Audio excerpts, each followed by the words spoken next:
கவியரசு கண்ணதாசன் எழுதிய கடைசி வரிகள். இசைஞானி இளையராஜா அமைத்த சோகம். ஜானகி அம்மாவை அளவைத்த அந்த இறுதி நிகழ்வு. வணக்கம் நேயர்களே.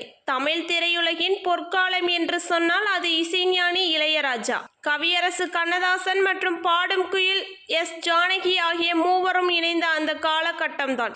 இளையராஜாவின் இசை பசிக்கு கண்ணதாசனின் வரிகள் அமிர்தமாக இருக்கும். அதற்கு ஜானகி அம்மாவின் குரல் மோட்சமாக இருக்கும். அப்படி இயக்குனர் பாலு மகேந்திரா இயக்கத்தில் கமலஹாசன் மற்றும் ஸ்ரீதேவி நடிப்பில் உருவான 3ஆம் பிறை திரைப்படத்தின் அகசிறந்த பாடலான கண்ணே கலைமானே பாடல் உருவான அந்த நெஞ்சை உலுக்கும் எமோஷனல் பின்னணியை தான் இன்று நாம் பார்க்க போகிறோம். 1981ஆம் ஆண்டு 3ஆம் பிறை படத்தின் பாடல்கள் கம்போசிங் ஏவிஎம் ஸ்டுடியோவில் விறுவிறுப்பாக நடந்து கொண்டிருந்தது. அப்போது கவியரசு கண்ணதாசன் அவர்களின் உடல்நிலை மிகவும் மோசமடைந்திருந்தது.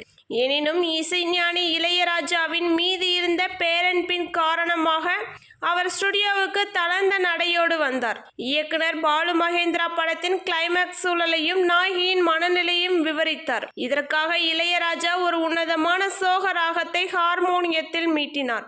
இந்த மெட்டை கேட்ட கவியரசு கண்ணதாசன் கண்களை மூடி யோசித்து தனது வாழ்நாளில் அகக்கடைசி வரிகளாக கண்ணே கலைமானே கண்ணின் மயிலென கண்டேன் உனை நானே என்ற அசாத்திய காவிய வரிகளை எழுதி கொடுத்தார். தன் ஆயுளின் இறுதி துளியை கொண்டு அவர் எழுதிய வரிகள் அவை. வரிகள் எழுதப்பட்ட நிலை நாட்களிலேயே கவியரசு கண்ணதாசன் அவர்கள் சிகிச்சைக்காக அமெரிக்கா சென்று அங்கேயே இயற்கை எய்தினார்.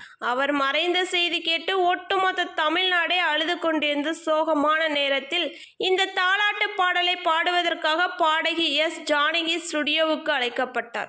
மைக் முன்னால் நின்ற ஜானகி அம்மாவுக்கு தன் அன்பிற்குரிய அண்ணன் கண்ணதாசனின் இனி உயிரோடு இல்லை என்ற எண்ணமும் இளையராஜாவின் அந்த நெஞ்சை உலுக்கும் சோக மெட்டும் சேர்ந்து தொண்டையை அடைத்தது. கண்ணீரை அடக்கி கொண்டு பாட வேண்டிய கட்டாயத்தில் அவர் இருந்தார். இருப்பினும் தன்னுள் இருந்த அத்தனை எமோஷனல்களையும் கட்டுப்படுத்தி கொண்டு ஒரு தாயாகவும் காதலியாகவும் மாறி உருகி உருகி அந்த பாடலை ஒரே மூச்சில் பாடினார்.